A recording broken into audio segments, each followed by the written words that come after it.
Hey guys, it's Lindsay from Mama Schmooze Homeschool Reviews. Welcome to my channel. Today's video I'm going to be doing a flip through and sharing with you guys how I'm going to be using this resource for our homeschool. As you know, we do use master books for our language arts core curriculum, and I like to give some changes throughout the year with our language arts and our math and change things up and add workbooks throughout the year to make things more fun. If you want to pause this, look at all of the table of contents to see what your child will be learning. If this is too simple for them, you can always go to grade 3, or if you think it's too hard, you could always go to grade 1. They have levels 1 through 6. So if you're looking for something specific and you didn't see it in the table of contents, you might want to go online. I will add the link down below so you can check out all the books. I am an affiliate of Evan-Moor recently, and I've been using their books since my daughter's been in preschool. So I'm really excited that I am an affiliate with Evan-Moor because I really truly love their workbooks a lot, and I've used so many in the past. So this one's new to me actually. So I wanted something that I can use to just add to our curriculum and, like I said, change things up a little bit. And I really specifically wanted like grammar and punctuation because I think that's something that my daughter and I need to work on together for the rest of the homeschool year. So they go over, like you saw in the table of contents, over 25 rules. And the first rule is a sentence. They're going to be talking about in the bullet points what it means, what a sentence is, and then they have examples. So these are the 3 practice sheets that you will be seeing after each rule. So what is a sentence, parts of a sentence, and putting it together. So for instance, they're going to cut that out and put in the names of something or someone, and then they're going to be cutting these out, telling what it is or does, so they can understand what a sentence means. Rule number 2, a sentence begins with a capital letter, and they give examples here. And then they have to fix the story, and they have to begin each complete sentence with a capital letter, and then they get to write their own sentence here. The second page that they're going to do is writing sentences and beginning them with capital letters, and then drawing a picture of their pet. And then starting with a capital letter, they want them to circle what letter they need to start with that's capital. So they're reinforcing and being repetitive, and I really like the simplicity of this book and how minimal it is, and it's just very practical to me. Black and white and gray. It tells you the rules, and you do a few worksheets, and that's exactly what I wanted. So this is a sentence needs end punctuation, so they're going to be talking about period and question marks, and they can do more cutting and pasting, and then they're going to be asking them to add the punctuation mark to the end of the sentences. Then they have this cute little coloring page right here that they can color.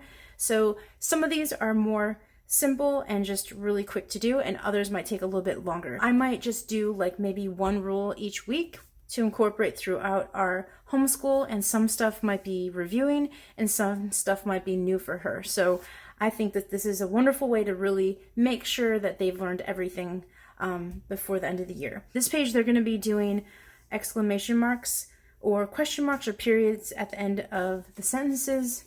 And then rule number 4, they're going to be talking about names of people and pets that begin with capital letters. So they're going to fix the sentences, they're going to write names to answer the questions, begin each name with the capital letter here. This page, they're going to write the sentences, and they're going to begin each name with a capital letter. So this is good copy work for them. Rule number 5, they're going to name specific places that begins with capital letters. So they're going to be going over proper nouns. They're going to fix sentences. They're going to have to write a sentence. They're going to answer these questions with capital letters. And here they're going to be naming places, specific places. They're going to be copying like Disneyland. They're going to have to make sure that they are capitalizing the D. This rule is going to be talking about the days of the week and the holidays and the months. So you can see here, they're going to be filling this in. They're going to be reading these sentences and writing the names of each week here. Names of the holidays, they're going to be capitalizing the beginning of the sentences, and they're going to be capitalizing the holidays. Number 7, they're going to be talking about a noun, a person, place, or thing, and then they have cute little labels here and they can color it in. They're going to find the nouns in this story, and then they're going to write a sentence that tells what Zip did in the story. So there's a little reading comprehension in there. And then they're going to use this word bank, and they're going to place them under each category, which is person, place, or thing, and then fill in each blank. This one's really cool because they're going to make a picture of the person, place, or thing, and then they're going to write sentences of each noun. Rule 8, they're going to be talking about adjectives, and they give lots of examples of that.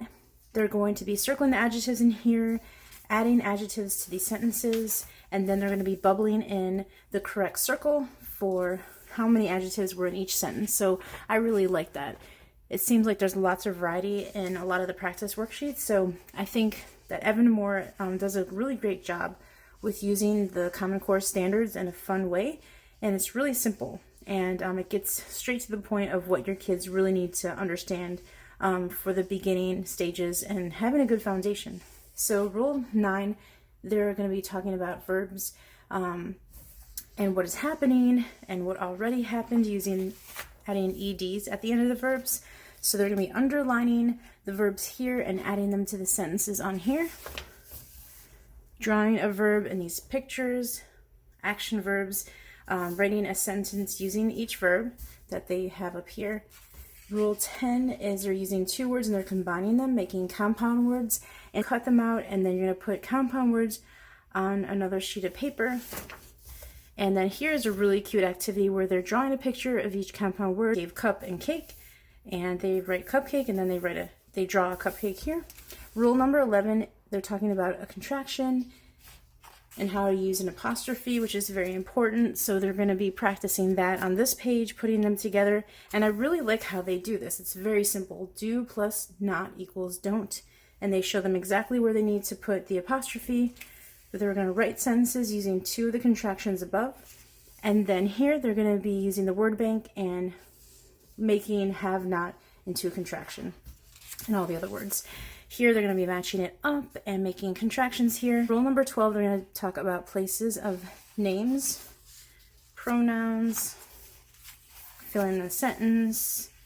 They're going to be replacing the circled words and using a pronoun. They're going to be using I and me in sentences. I or me, they're going to be filling in here. They're going to be filling in which one and filling in the blanks and doing a cut and paste activity. This one, they're going to be going over we and us, and that's what it looks like there, using they and them, and here are the activities for that. And like I said, these are just really good to do. You could do them every day if you want to, if this is one of your main curriculums at the beginning of the year, or if you want to start off with this so that they have a good foundation for their curriculum.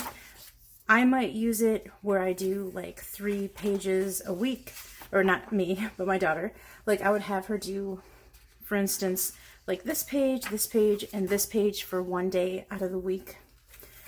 Or whatever rules we're learning in her curriculum, you can just use some of these pages to add more to their workload if they're not understanding something and you need to supplement, or maybe the language arts curriculum you have is super simple and you think it's too easy for them and that you need to push them a little bit and they can use this. So there's lots of ways to use workbooks, and that's why I really like having a lot of different variations in the workbooks that we choose with my kids. I like to have, like this for instance, I like to have like a core language arts program, and then I like to do a lot of things that are just real life stuff. So if we're like reading a book, I like to point out things, or if we're reading a story together, sometimes I'll be like, okay, what's the pronoun or what's the noun when we're reading a book, especially if it's something that we were learning, just to really make it click for the kids. So these are changing Y and I and adding an ES, and then they're talking about silent E, double the final consonant. Rule number 24, they're showing special words that have happened in the past. So special verbs here, and they're going to match the verbs today and yesterday. And then this is rule 25. They're going to be doing ER and EST to compare things being long, longer, and longest. And they're going to draw some pictures. This is the grammar and punctuation student record sheet. The answer keys are here. So if you forget something or if you just need to double check yourself, they're here. And then they give you sample pages at the end, which I think is really cool. For another workbook that I've seen on YouTube that a lot of my friends have, it's Language Fundamentals. So this is grade 2, and they give you some sample pages. So this is just an example And then this is another example, and that might be something I might look into in the future and doing another review on. If you're interested in having me do a review on language fundamentals, let me know. Like I said, they have grades 1 through 6 for language fundamentals. They also have a daily language review, and that's 1 through 8th grade. And then the grammar and punctuation book that I have has it up to grade 6. So if you want to pair all 3 of these up and make a curriculum out of it, it's like a little homeschool bundle, and it works out really great. So I will link the homeschool bundles down below for you guys. Thank you guys so much for watching. I hope this has helped you out with your decision making, with what you want to teach your kid. And this is definitely something that is very basic and targeted at the specific standard core of the grammar and punctuation that they need to know for each grade level. So this is going to be really good for my daughter to use for her 2nd grade year, and I think it's going to reinforce a lot of the things that she's already learned and just really making sure that she has a strong foundation, like I said. I will see you guys in my next video, and if you like these videos, give me a thumbs up, share my videos, subscribe to my channel if you haven't already, and I will see you guys in my next one. Bye.